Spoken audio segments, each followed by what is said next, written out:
जय श्री राधे कृष्ण। दोस्तों, आज मैं आपको बिहारी जी की एक प्यारी सी अद्भुत बिल्कुल सत्य लीला कथा सुनाने जा रही हूँ। एक भक्त था। वह रोज बिहारी जी के मंदिर जाता था, पर मंदिर में बिहारी जी की जगह उसे एक ज्योति दिखाई देती थी। मंदिर में बाकी के सभी भक्त कहते, वाह, बिहारी जी के श्रृंगार कितना अच्छा है, बिहारी जी का मुकुट कितना सुंदर है, उनकी पोशाक कितनी सुंदर है। तो वह भक्त सोचता, बिहारी जी की सबको दर्शन देते हैं, पर मुझे क्यों केवल एक ज्योति ही दिखाई देती है। हर दिन ऐसा ही होता है।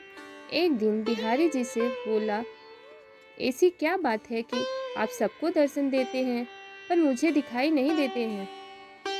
अगर तो मुझे दर्शन देना ही पड़ेगा। अगले दिन मंदिर गया, फिर बिहारी जी उसे ज्योति के रूप में ही दिखे।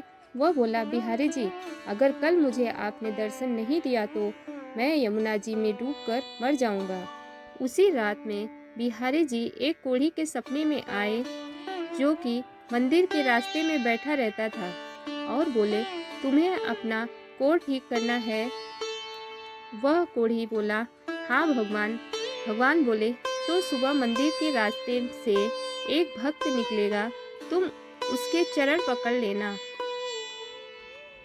और तब तक मत छोड़ना जब तक वह ये ना कह दे कि बिहारी जी तुम्हारा कोढ़ ठीक करे। अगले दिन वह कोढ़ी रास्ते में बैठ गया। जैसे ही वह भक्त निकला, उसने चरण पकड़ लिया और बोला, पहले आप कहो कि मेरी कोढ़ ठीक हो जाए। वह भक्त बोला, मेरे कहने से क्या होगा, आप मेरे पैर छोड़ दीजिए। बूढ़ी बोला, जब तक आप ये नहीं कह देंगे कि बिहारी जी तुम्हारा कोढ़ ठीक करेंगे, तब तक मैं चरण नहीं छोड़ूंगा। भक्त वैसे ही चिंता में था कि बिहारी जी दर्शन नहीं दे रहे हैं, ऊपर से ये कोढ़ी पीछे ही पड़ गया।